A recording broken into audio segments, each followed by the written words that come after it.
Hey everyone, welcome back to the channel. Are you planning your trip to Universal Studio in Japan and play a visit to the most famous attractions in the world, Super Nintendo World?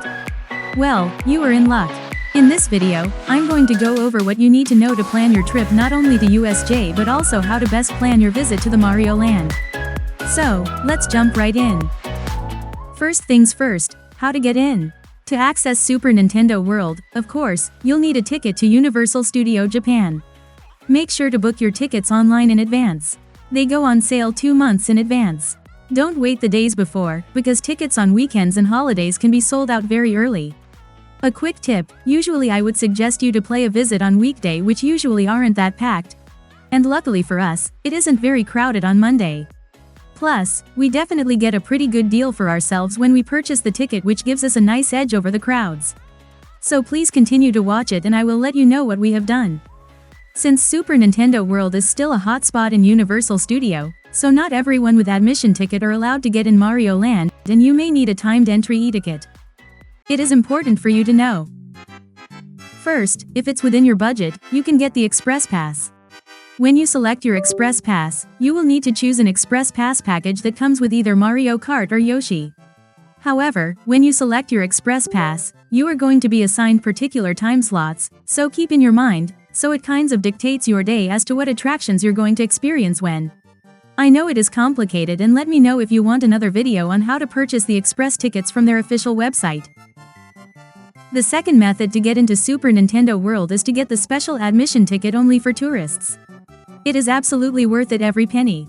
They are a little bit expensive, but if this is a once-in-a-lifetime trip and you want to maximize your time, then getting the early entry ticket is the best way. And this is what we purchased from Klook, and the early entry tickets can be sold out quickly, so I suggest you to buy in advance. The tickets are available on Klook 2 months in advance. With the early entry tickets, you are allowed to get into Universal Studio 15 minutes earlier. It may seem very naive, and 15 minutes seems to be a short time and you can barely do anything. But you are wrong, trust me. Not only it allows you to skip all the lines and also get you into Super Nintendo World without having to buy the express tickets or do the time slot. It also tells you when Universal Studios Japan is open on that day. And this is a huge advantage. Universal Studio kept secret about their opening hours. They always open before their official website announced. And it does change depends on the day of the week, how busy it's supposed to be. And they do not publicly announce the authentic opening time. So for example, on the day we visited, which is a Monday, its official opening hour is 8:30 a.m. And with early entry we know that the opening time is 7:30 a.m. and we get to get in at 7:15 a.m. Here's the perk of snagging that early entry ticket. We won't have to stress about when the park opens, and we can stroll right into Super Nintendo World without a timed entry. That means we can hop on the rides without waiting in line at all.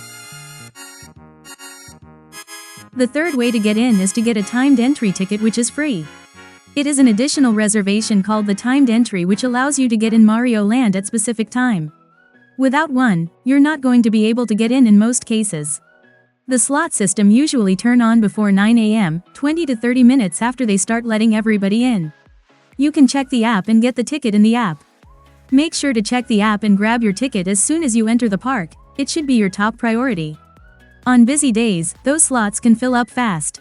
But if they do run out, don't sweat it, there's also a standby lottery. The final way to get into the Super Nintendo World is just wait till the evening.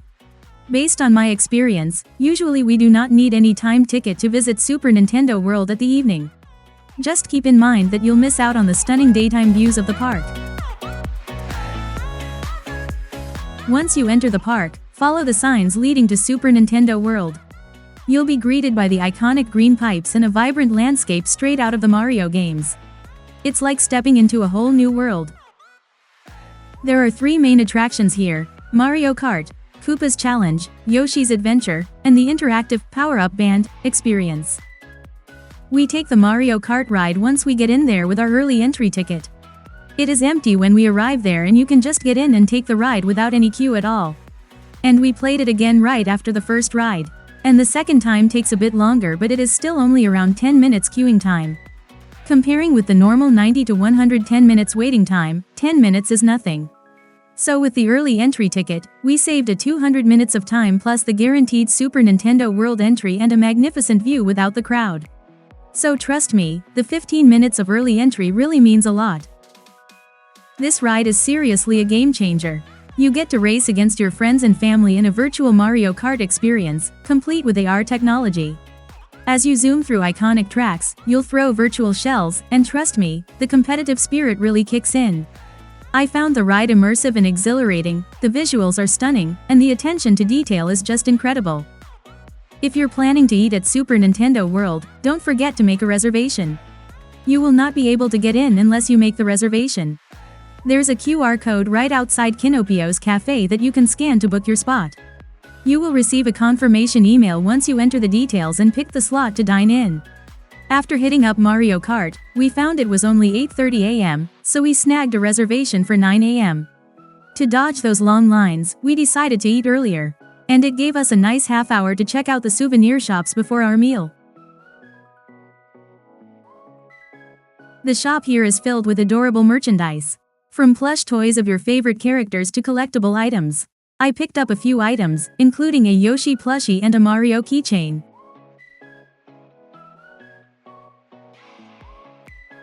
After all that excitement and we woke so early, we are so hungry and can't wait to try out their food. Once you get into the line at the cafe, you'll order at the most adorable register. The menu is of course themed, clear, and too cute. The portions are on the smaller size in comparison to American dishes, so if you're hungry, I recommend ordering a few items. After ordering, the staff will guide you to your table in the dining area. The decor is adorable, and the food is themed around the Mario universe. I tried one of their signature dish, Mario Bacon Cheeseburger, which was both delicious.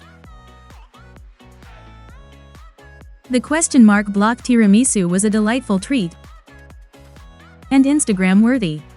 But it is a bit too sweet for me.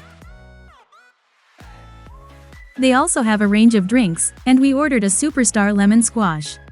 Overall, the food is super adorable.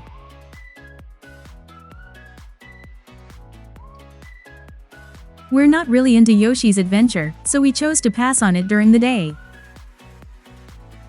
Instead, we focused on snapping some photos and checking out the interactive power-up band experience. Please don't miss it, there is a perfect spot right in the middle of the Mario Park.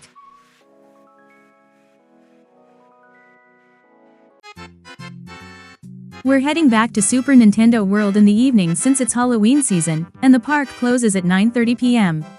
It's now 8:45 p.m., and we're excited to catch the night view.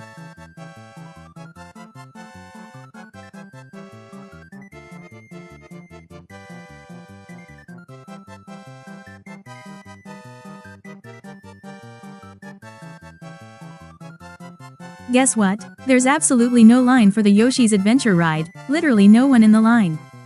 A perfect timing for the ride. This is a more relaxed ride, perfect for families with younger kids. You hop on Yoshi and explore a beautiful, vibrant world while collecting eggs along the way. Honestly, if you're with friends and the wait for this ride is over 30 minutes, I'd say skip it and use that time for something else. Let's wrap up with my personal review. Overall, Super Nintendo World at Universal Studios Japan exceeded my expectations. The Koopa rides are fantastic, the food is delicious, and I felt like a kid again, once you enter the park. Thanks for joining me on this adventure through Super Nintendo World. If you enjoyed this vlog, don't forget to like, subscribe, and hit that notification bell for more adventures. Let me know in the comments if you've been here or if you plan to visit.